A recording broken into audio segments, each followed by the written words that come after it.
Hello दोस्तों, कैसे हैं आप सभी। आज हम CGL 2022 टीयर 2 का 3 मार्च का पेपर सॉल्व करेंगे। इससे पहले वाली शिफ्ट सॉल्व कर ली है। बाद में मैं प्लेलिस्ट बना के भी डाल दूंगा ताकि आप वहां से भी इसे देख सकें।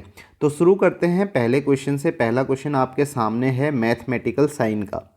यहाँ पे आप देखेंगे ऐसे ही क्वेश्चन आपको आगे आने वाले एग्जाम में भी मिलेंगे। जैसे अभी प्री का जो पेपर होने वाला है CGL का 2023 का, उसमें भी ऐसे ही क्वेश्चन मिलेंगे।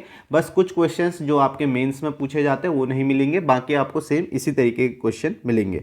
आप यहाँ पे देखोगे, इसको सॉल्व करने के लिए मैंने आपको बताया जाना तो आपको ऑप्शन से ही है, लेकिन आप कोई ऑप्शन इसमें से एलिमिनेट कर सकते हो, यानी कि अपना काम थोड़ा सा हल्का कर सकते हो। कैसे?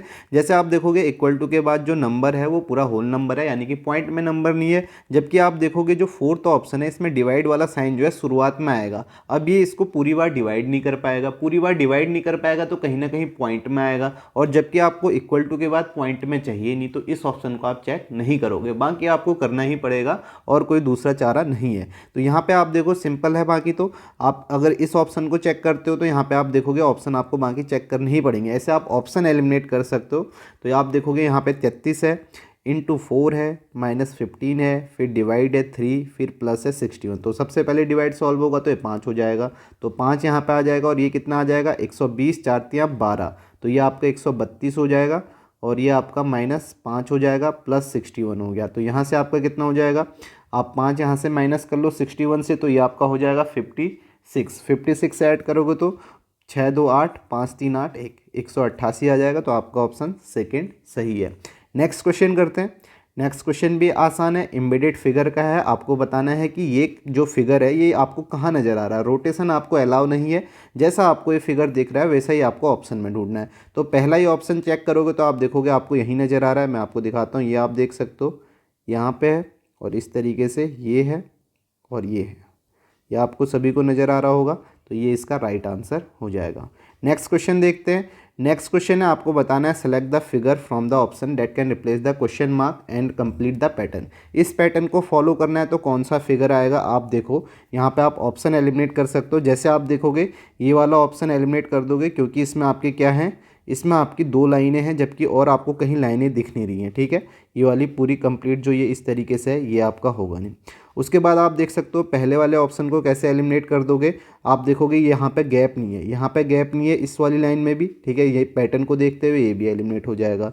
दूसरे में आप देखोगे बीच में ये वाली लाइन है, ये भी एलिमिनेट हो जाएगा। बाकी आपको ये फिगर नज़र आएगा, ये इसका राइट आंसर हो जाएगा। तो ऐसे एलिमिनेट करोगे तो जल्दी हो जाएगा, बाकी आप देख सकते हो।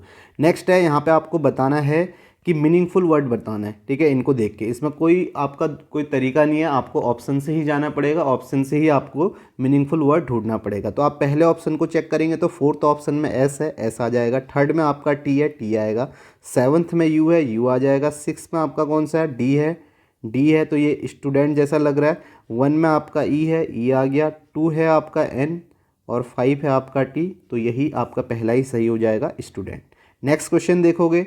नेक्स्ट क्वेश्चन है, यहाँ पे आपको बताना है कि कौन सा कंक्लूजन सही है। आप देखो बी से एफ की ओर जाओ, बी से एफ की ओर जाओगे तो आप देखोगे बी से एफ की ओर यहीं पर ये बंद हो गया है, ये बंद हो गया है, तो आपका यहाँ जा ही नहीं सकते, तो ये तो गलत हो जाएगा।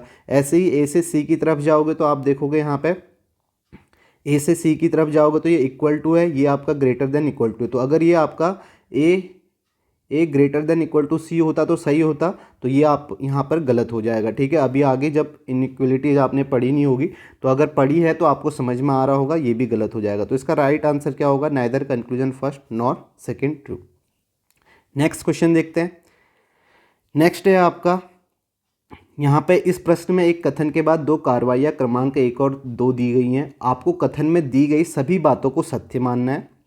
कथन में दी गई जानकारी के आधार पर यह तय करना है कि कौन सी कार्रवाई करने के लिए तार्किक रूप से अनुसरण करती है। तो आपको एक कथन दे दिया और आपको बताना है कि ये एक्शन यहाँ पे कौन से अनुसरण करते हैं, यानी कि कौन से एक्शन जो हैं वो फॉलो करते हैं या नहीं है। जैसे आप देखोगे कार्रवाई क्या है, यहाँ पे कथन क्या है? शहरी क्षेत्रों में ग्रामीणों के प्रवास में भारी वृद्धि हुई है, क्योंकि बार बार फसल खराब होने से उन्हें वित्तीय समस्याओं का सामना करना पड़ रहा है। तो आप यहाँ पे देख सकते हो कथन ये बोल रहा है कि जो शहरी क्षेत्र हैं उसमें जो वहाँ पे प्रवास में काफ़ी वृद्धि हुई है, उसका कारण क्या है कि क्योंकि बार बार फसल खराब हो रही है जिससे उन्हें वित्तीय समस्याओं का सामना करना पड़ रहा है और वो आपका शहर में आपका प्रवेश कर रहे हैं। अब देखो कार्रवाई क्या होनी चाहिए, कार्रवाई क्या होनी चाहिए। आप देखो कार्रवाई, पहली कार्रवाई है ग्रामीणों को उनके गांव में आय का एक वैकल्पिक स्रोत प्रदान करना चाहिए ताकि वे नहीं वे वहीं रहे।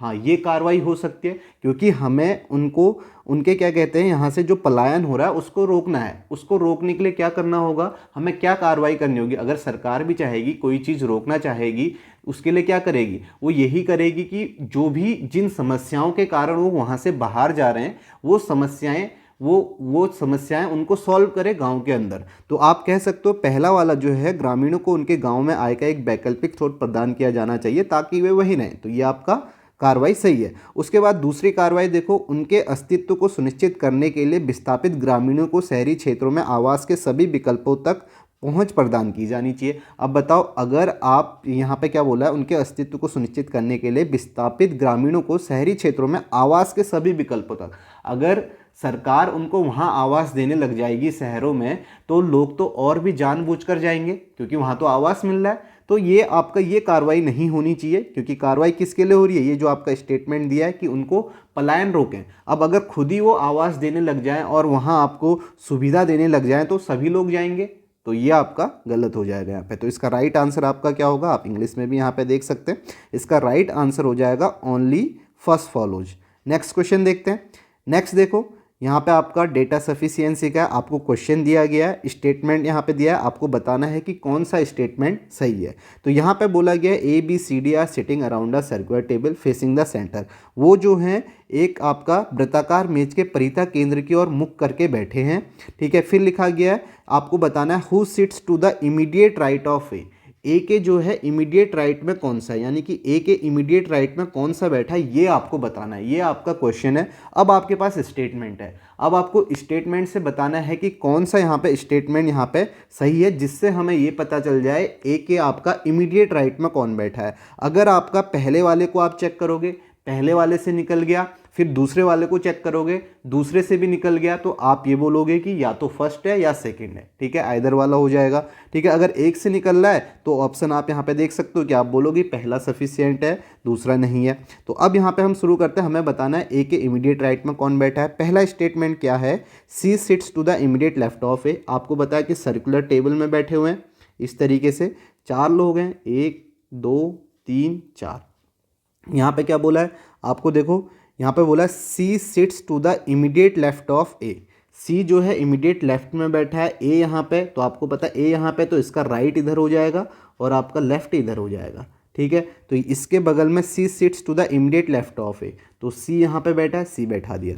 उसके बाद लिखा है only 1 person sit between C and D. C और डी के बीच में एक बैठा तो डी यहाँ आ जाएगा, बचा कौन, बी आपका यहाँ आ जाएगा। अब आप यहाँ से देखो, आपसे पूछा who sits to the immediate right of A, immediate right कौन बैठा है, तो आप बोलोगे डी बैठा है, तो इसका मतलब आंसर आ रहा है इससे। उसके बाद आप सेकेंड से चेक करोगे, सेकेंड को आप चेक करते हो, यहाँ पे आप बना लो इस तरीके से, ये भी 4 ऐसे बैठ जाएंगे। यहाँ पे बोला है only 1 person sit between A and B, C sits to the immediate right of B. C जो बैठा है इमीडिएट राइट में बैठा है बी के, तो आप कैसे बनाओगे, यहाँ पे बोला है only 1 person sit between A and B. A और बी के बीच में एक है तो आपने ए यहाँ बैठा दिया, बी यहाँ बैठा दिया। ठीक है, बी को यहाँ बैठा दिया, इनके बीच में एक है। उसके बाद बोला है C sits to the immediate right of B. अब देखो सी जो है इमीडिएट राइट ऑफ बी है, अब बी का इमीडिएट राइट कौन है, आप खुद बैठ के दीजिए, यहाँ पे देखिए, खुद बैठोगे आपका राइट, तो यहाँ पे इमीडिएट राइट में कौन बैठा है, C sits to the immediate right of B, तो सी आपका यहाँ बैठ गया, तो बचा कौन, डी यहाँ बैठा। यहाँ से भी आप कह सकते हो कि ए के इमीडिएट राइट में कौन है, डी है। तो आप देखो दोनों से आपका आंसर आ रहा है, तो आप यहाँ पे कहोगे कि data in either statement first alone और statement second alone is sufficient to answer the question. तो आपका सेकेंड ऑप्शन यहाँ पे सही हो जाएगा। ठीक है, या तो कथन में दिया गया डाटा अकेले या कथन सेकेंड में दिया गया डाटा अकेले प्रश्न का उत्तर देने के लिए पर्याप्त है। नेक्स्ट क्वेश्चन करते हैं। नेक्स्ट आप देखोगे ये आपका फिगर सीरीज का है। आप सबसे पहले देखो कि ये फिगर किस तरीके से, सबसे पहले ये है, अब देखो ये ऐसे था, ठीक है, ये आपका यहाँ पे, उसके बाद आप देखो ये फिगर ऐसे हो गया है, ये हो गया, तो आप देखो कितने का चेंज आया है, 45 डिग्री का, 45 डिग्री का आया है, आपको दिख भी रहा होगा, यानी कि 45 डिग्री क्लॉकवाइज डायरेक्शन में घड़ी की दिशा में घूम रहा है। उसके बाद आप देखो कि ये आपका जो फिगर था 45 डिग्री यहाँ पे क्लॉकवाइज आया, फिर आप देखो ये वाला, ये आपका ऐसे हो गया, ठीक है। अब पहले ये था, मैं इसको ऐसे बताता हूँ, ठीक है, पहला जो फिगर था ये रेड में था, दूसरा जो है ये है, और जो तीसरा है वो आपका ये है।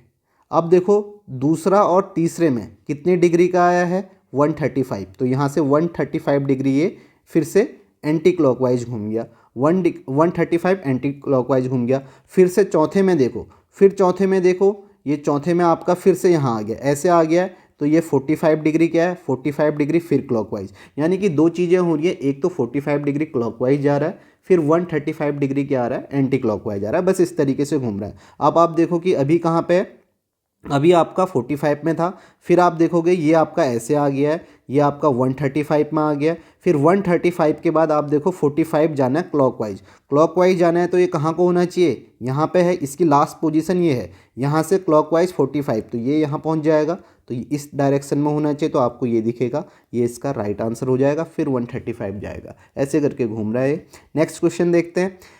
नेक्स्ट है, आपको यहाँ पे दिया गया है 6 friend JKLMNO are sitting around a circular table facing the centre, ठीक है, ये आपका 6 लोग हैं जो आपका सर्कुलर टेबल में बैठे हैं, सेंटर की तरफ फेस कर रहे हैं। तो हम यहाँ पे बना लेते हैं, 6 लोग हैं ये जो आपका सेंटर की तरफ फेस कर रहे हैं, 1 2 3 4 5 6, 6 लोग बना दिए, ठीक है, सेंटर की तरफ फेस कर रहे हैं, तो इनका राइट आपका कहाँ हो जाएगा, यहाँ हो जाएगा, और लेफ्ट जो हो जाएगा यहाँ हो जाएगा, ठीक है, इस तरीके से आप यहाँ पे देख सकते हैं, ठीक है। इससे पहले क्वेश्चन जो करवाया था मैंने, यहाँ भी यही बोला था, फेसिंग द सेंटर, सेंटर की तरफ देख रहे थे, ठीक है।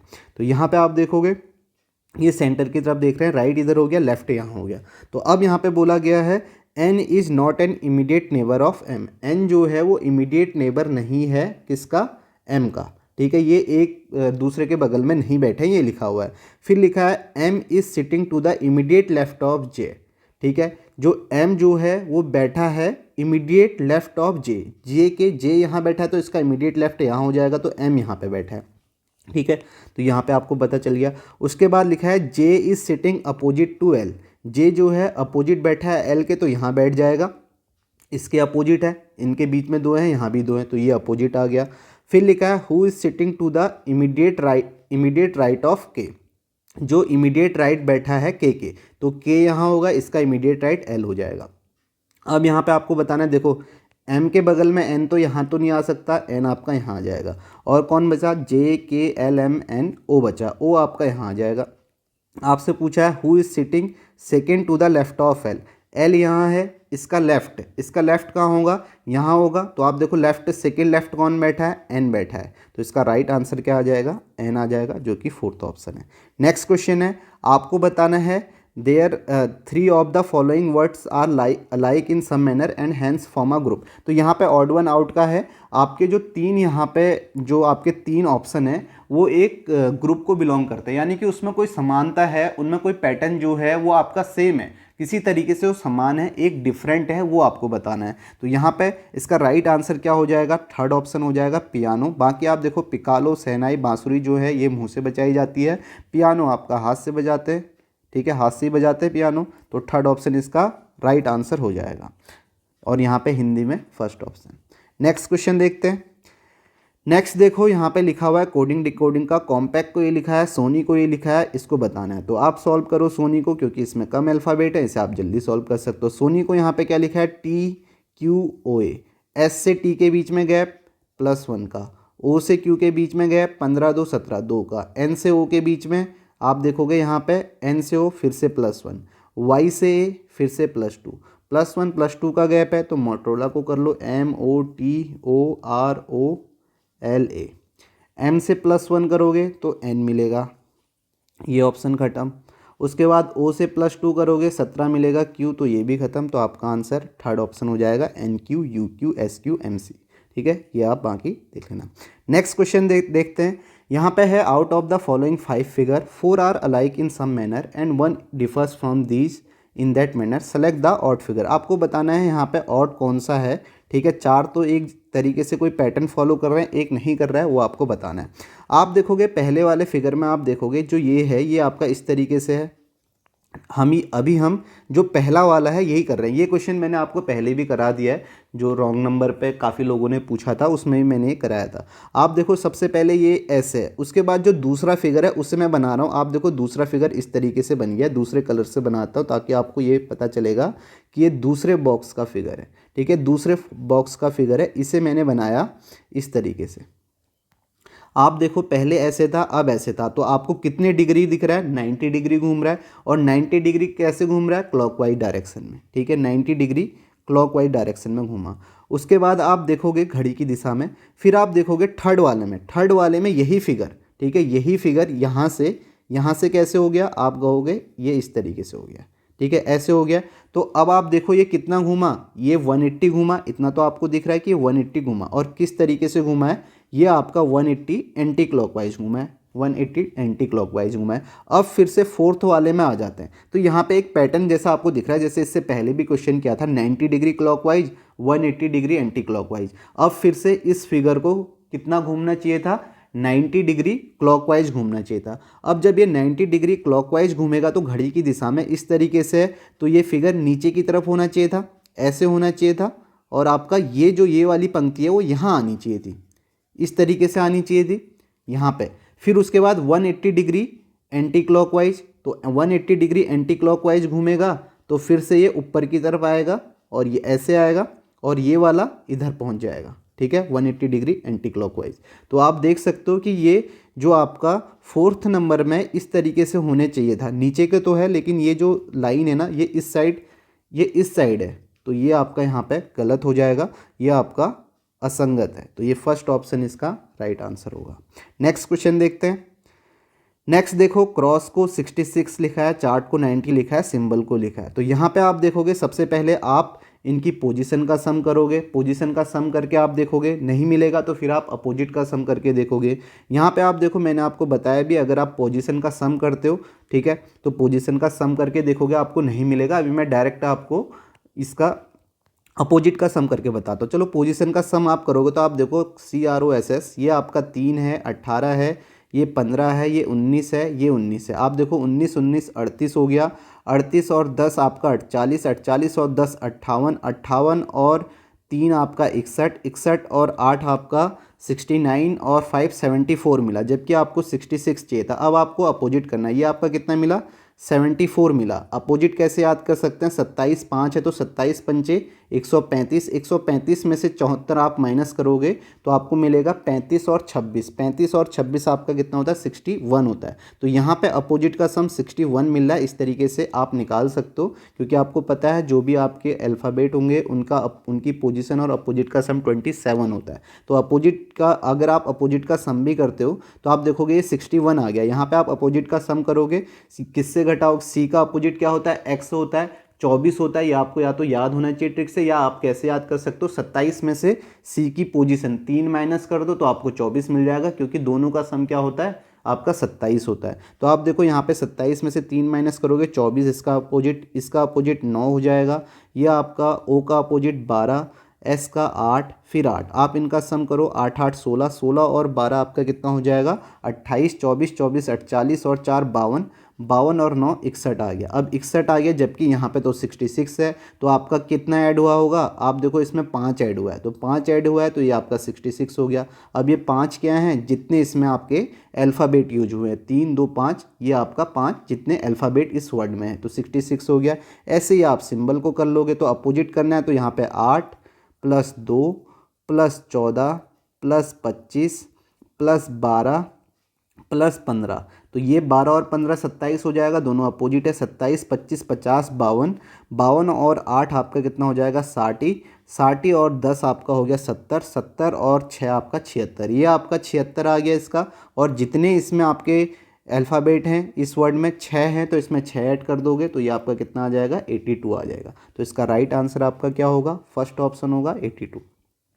नेक्स्ट क्वेश्चन है, यहाँ पे आपको बताना है कि out of the following 5 figure 4 are alike in some manner and one differs from these in that manner, select the odd figure. Odd figure आपको बताना है। अगर आप यहाँ पे देखोगे, सभी को देखो, आप देखो कॉलम में, अगर आप देखते हो, ये भी मैंने क्वेश्चन पहले करवा दिया है, ठीक है। आप देखो कॉलम में, देखो इसमें एक आपका यहाँ पे फिगर दिख रहा है, यानी कि इसमें आपको एक यहाँ पे एलिमेंट दिख रहा है इस वाले कॉलम में, इसमें एक दिख रहा है, इस वाले कॉलम में भी एक एलिमेंट है, इस वाले कॉलम में भी एक एलिमेंट है, यहाँ भी एक एलिमेंट है, चारों कॉलम में एक एक एलिमेंट है। अब यहाँ भी देखोगे, सेकेंड वाले को भी छोड़ दो, यहाँ भी देखो, इसमें भी एक है, इसमें भी एक है, इसमें भी एक है, इसमें भी एक है, चारों कॉलम में एक है। ऐसे ही यहाँ भी चारों में एक एक है, ऐसे ही यहाँ भी चारों में एक एक है।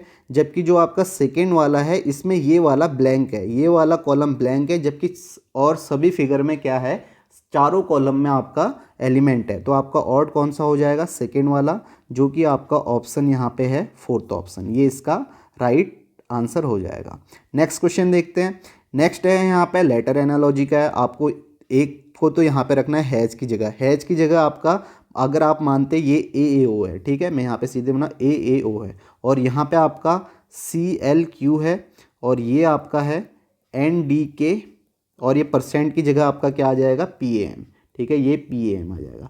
अब आपको बताना है यहाँ पे ए ओ है, इन दोनों में और इन दोनों में सेम रिलेशन होना चाहिए। तो आप देख लो इनके बीच में गैप, ए से सी के बीच में 2 का गैप है, ओ से एल के बीच में आपका -3 का गैप है, ठीक है, और ओ से क्यू के बीच में यहाँ पे +2 का गैप है, ठीक है, 15 2 17।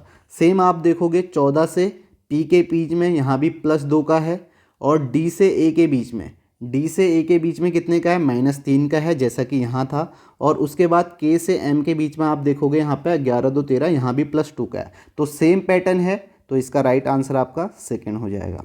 नेक्स्ट क्वेश्चन है आपका, यहाँ पे आपको बताया गया उत्तर की ओर अभिमुख लोगों की एक पंक्ति में प्रिंस दाएं छोर से 5वें स्थान पर है, ठीक है। यहाँ पे क्वेश्चन में लिखा है कि ये सभी नॉर्थ को फेस कर रहा है, प्रिंस जो है राइट एंड से 5th नंबर पे, ठीक है, ये आपका राइट एंड है, ये मान लेते हैं ये राइट एंड है। राइट एंड से जो प्रिंस है वो आपका 5th नंबर में, प्रिंस जो है यहाँ से 5th नंबर पे, ये बोला गया।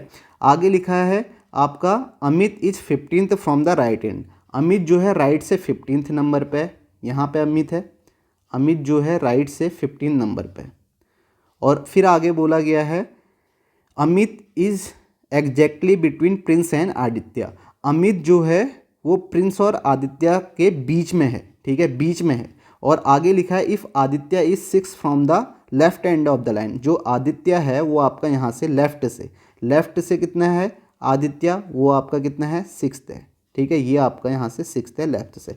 आप देखो इसने बोला अमित जो है प्रिंस और आदित्य के ठीक बीच में, तो आप देखो प्रिंस से लेके अमित के बीच में कितने लोग हैं, आप देखो टोटल यहाँ पे कितने होंगे, 15 हैं यहाँ से राइट से, ठीक है। तो 15 पोजीशन अमित है की है तो 14 होंगे, 5 यहाँ हो गए, तो बचे कितने यहाँ पे बीच में 9, यहाँ से 9 है तो यहाँ से भी 9 होंगे, तभी तो ये एग्जैक्ट बीच में होगा, दोनों ओर से बराबर। तो आप देखो यहाँ से टोटल कितने लोग हो गए, आप यहाँ से देखोगे तो यहाँ से 6ठे पोजीशन में आदित्य है, 9 लोग और बैठे, तो 15 तो यहीं हो गए, और 15 यहाँ से अमित की साइड से हैं, तो 15 15 कितना हो जाएंगे, 30 हो जाएगा, जो कि थर्ड ऑप्शन है, ठीक है। समझ में आया, समझ में आ गया होगा, अगर नहीं आया तो एक बार और देख लो। देखो प्रिंस यहाँ से बैठा है 5th में, प्रिंस 5th में बैठा है, तो आप देखोगे कि इससे इधर कितने लोग होंगे, 4 होंगे, ठीक है, 4 ये हो गए, और 5th नंबर पे प्रिंस हो गया, 9 लोग इसके बीच में हैं, 5th नंबर पे अमित है, 9 लोग यहाँ पे हैं, 6th पे आदित्य। तो आप यहाँ से यहाँ तक जाओ, 6 ये हो गए, 9 ये हो गए, 9 6 15, ठीक है, ये टोटल यहाँ से यहाँ तक, ठीक है, ये एक है, यहाँ 15th लिखा है, तो ये इसका मतलब ये पूरा एक है, ठीक है, अमित एक ही है, ये 15th पे है। तो आप देखो यहाँ से यहाँ तक पूरे 15 है, आप ये देख भी सकते हो, 9 1 10, और आपका एक ये हो गया 11, और एक ये हो गया 4 15, तो 15 15 30 हो जाएंगे, ऐसे भी आपको समझ में आ जाएगा। तो इसका आंसर थर्ड ऑप्शन है। नेक्स्ट क्वेश्चन देखो, फिर से आपका मैथमेटिकल साइन वाला है, तो यहाँ पे तो आपको सीधे करना ही है। 45 मल्टीप्लाई का मतलब क्या है, मल्टीप्लाई का डिवाइड है, तो यहाँ पे डिवाइड आ जाएगा। डिवाइड का मतलब क्या है, डिवाइड का मतलब प्लस है, प्लस आ जाएगा। माइनस का मतलब क्या है, गुणा है, 5 आ जाएगा। प्लस का मतलब माइनस है, तो 3 आ जाएगा। 9 पंचे 45 हो जाएगा, 12 पंचे 60, 65 में से 3 गया 62, fourth option right answer. Next question देखो, यहाँ पे ऑड वन आउट का है। ऑड वन आउट का है तो इसका मतलब क्या है कि 3 ऑप्शन में तो आपका सेम पैटर्न होगा, एक में वो पैटर्न फॉलो नहीं हो रहा होगा। तो आपको वही बताना है कि कौन सा यहाँ पे ऑड नंबर पेयर है। आप देखो इसमें पैटर्न लगाओ, ये आपका 10 तियां 30 + 3 है। ये आपका आप देखोगे यहाँ पे 2 तियां 6 + 3 है। और ये देखोगे 6 तियां 18 + 3 है। जबकि 8 तियां 24 + 5 आ रहा है, तो ये इस पैटर्न को फॉलो नहीं हो रहा है, तो ये आपका ऑड हो जाएगा। नेक्स्ट क्वेश्चन देखो, नेक्स्ट आपका नंबर सीरीज का है। यहाँ पे 189 है, यहाँ पे 532 है, और आगे आप देखोगे ये 316 है, क्वेश्चन मार्क है 377 है। आपको बताना है कि यहाँ पे क्वेश्चन मार्क की जगह पे क्या आएगा। अगर आप गैप देखते हो 189 और 532 के बीच में, तो आप यहाँ पे देखोगे कितने का गैप है, 12 में से 9 3, और उसके बाद आप देखोगे 12 में से 8 आपका कितना हो जाएगा, यहाँ पे 4, और यहाँ पे 4 में से 1 3, 343 है। 343 देख के ही ऐसा लग रहा है कि ये आपका क्या है, 7 का क्यूब है। आगे आप डिफरेंस देखोगे तो यहाँ पे आपको डिफरेंस नज़र आएगा। आप देखोगे यहाँ पे 16 216 का डिफरेंस है, तो ये आपका 6 का क्यूब है।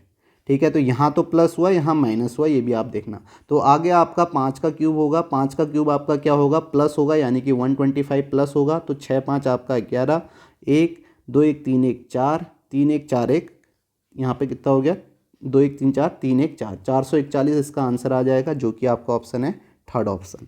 तो यहाँ पे सिंपल गैप है, आगे जो गैप होगा वो आपका 4। नेक्स्ट क्वेश्चन देखो, यहाँ पे क्या लिखा है, सम पोइम्स आर हॉर्सेस लिखा है, तो आप यहाँ पे बता सकते हो सम पोइम्स जो है वो आपके हॉर्सेज हैं, बना लीजिए सम पोइम्स आर हॉर्सेस।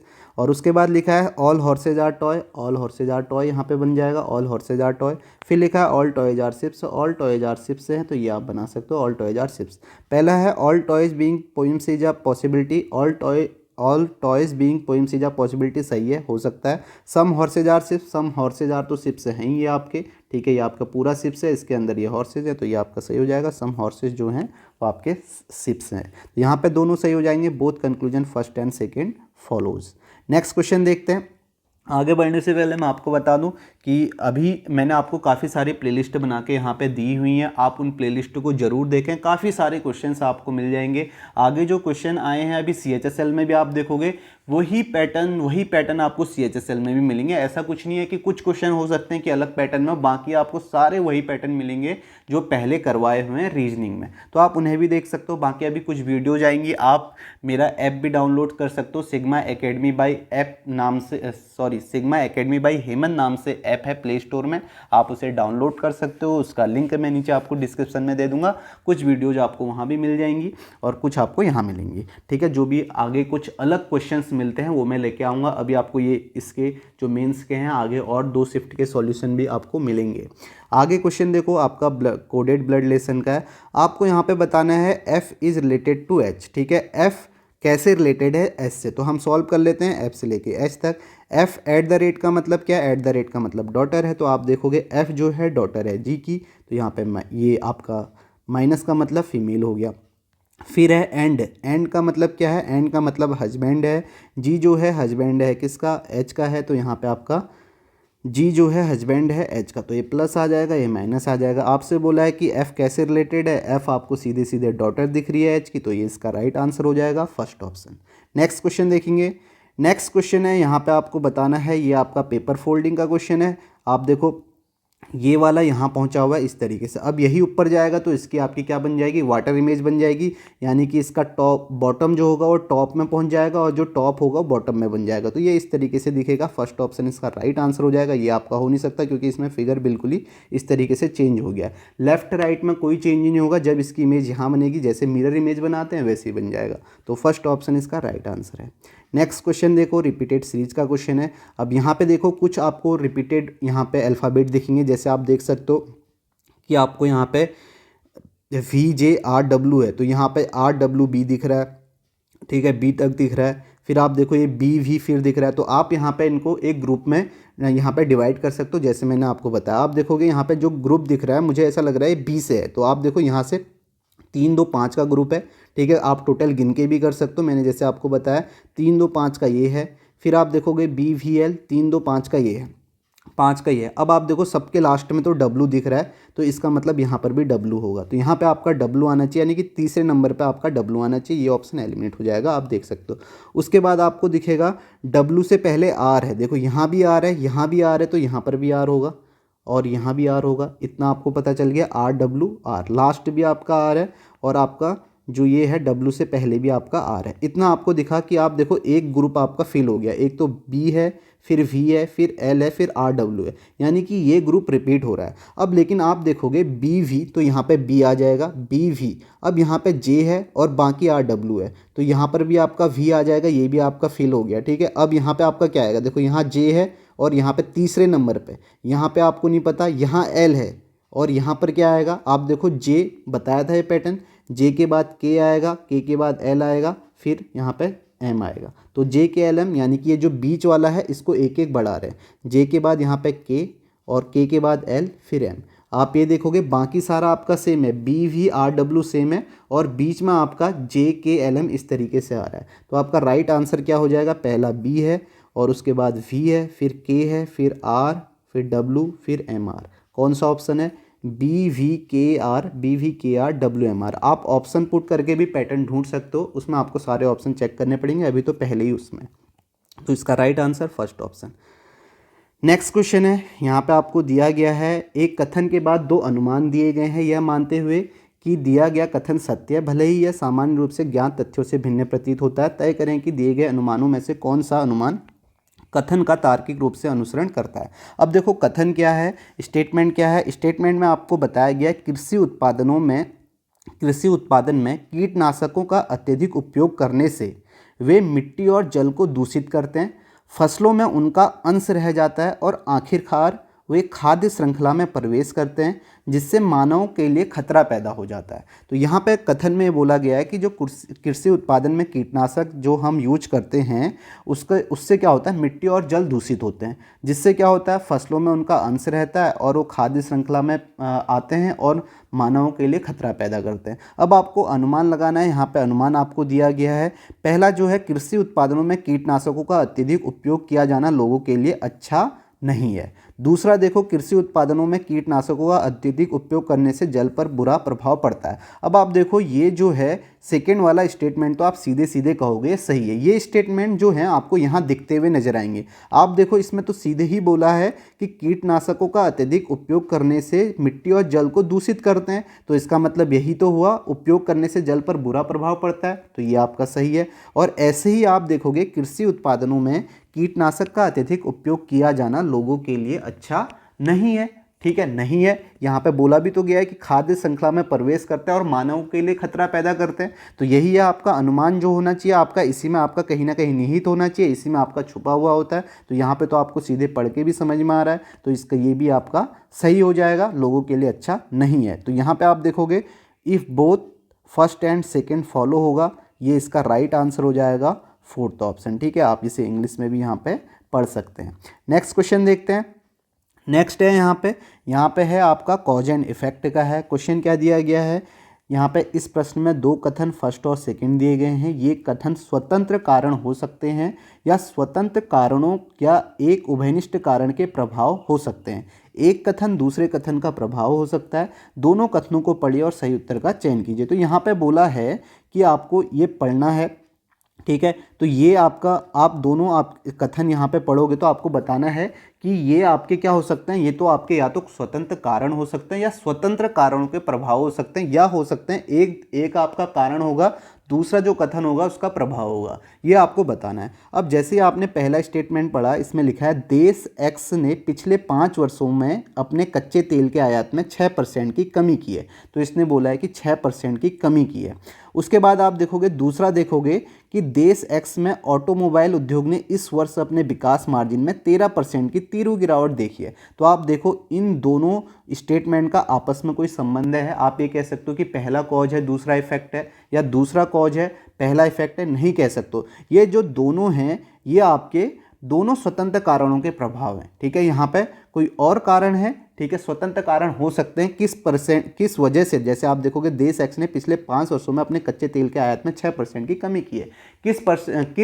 किस कारण से किया ये हमें नहीं पता, ये हो सकते हैं, अलग अलग कारण हो सकते हैं। तो दोनों आपके यहाँ पे क्या हो जाएंगे, फर्स्ट और सेकंड दोनों स्वतंत्र कारणों के प्रभाव हैं, ये यहाँ पे सही हो जाएगा। Both first and second are effect of independent cause, ये आपका सही होगा।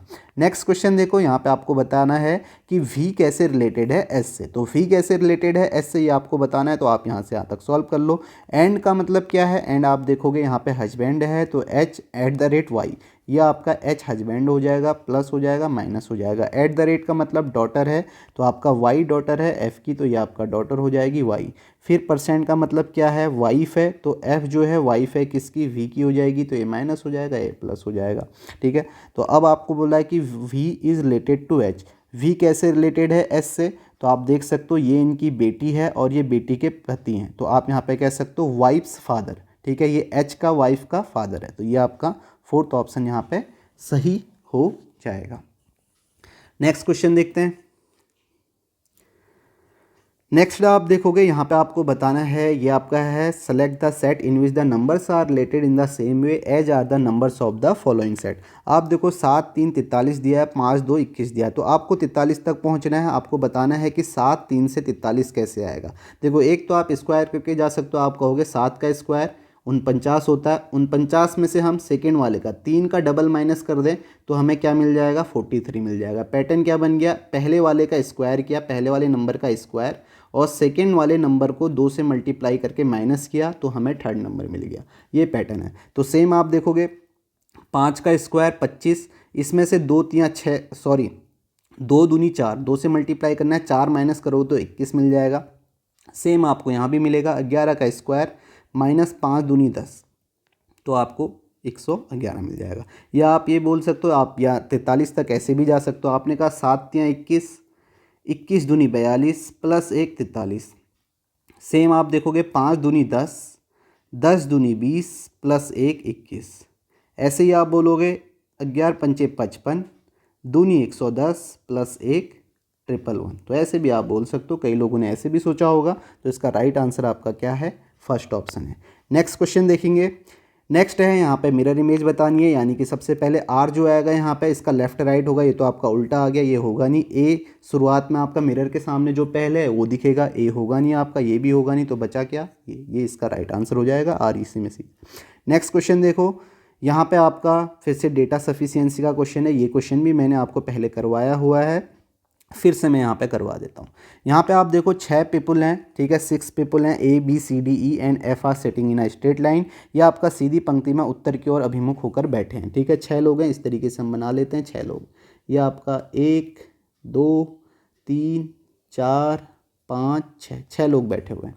उसके बाद बोला है D के ठीक बाएँ कौन बैठा है। ठीक है, तो यहाँ पर बोला है who sits to the immediate left of D, यानी कि D के, ये आपका नॉर्थ की तरफ फेस कर रहे हैं। ठीक है, इनका फेस जो है ऊपर की तरफ है, फेस ऊपर की तरफ है, तो आपका राइट आपका इधर हो जाएगा और लेफ्ट आपका इधर हो जाएगा। ये आपको यहाँ पे समझ में आ रहा है। ठीक है, राइट इधर लेफ्ट यहाँ। तो पहले बोला who sits to the immediate left of D, तो D के इमीडिएट लेफ्ट में कौन बैठा है ये आपको बताना है। ठीक है, who sits to the immediate left of D, D के इमीडिएट लेफ्ट में आपको बताना है कौन बैठा है। तो यहाँ पे आप देखो A seats second from one of the extreme and of the line. A जो है सेकेंड नंबर पे बैठा है एक्सट्रीम एंड से। ठीक है, तो आप यहाँ पे देखोगे A जो है extreme second from one of the extreme and of the line. ठीक है, एक एंड से वो सेकेंड में बैठा, अभी हमें नहीं पता किस एंड से बैठा है। ठीक है, सेकेंड में बैठा वो। यहाँ पर भी हम ऐसे बना लेते हैं। ठीक है, दोनों केस हो सकते हैं। 6 लोग हैं, 3 4 5 6।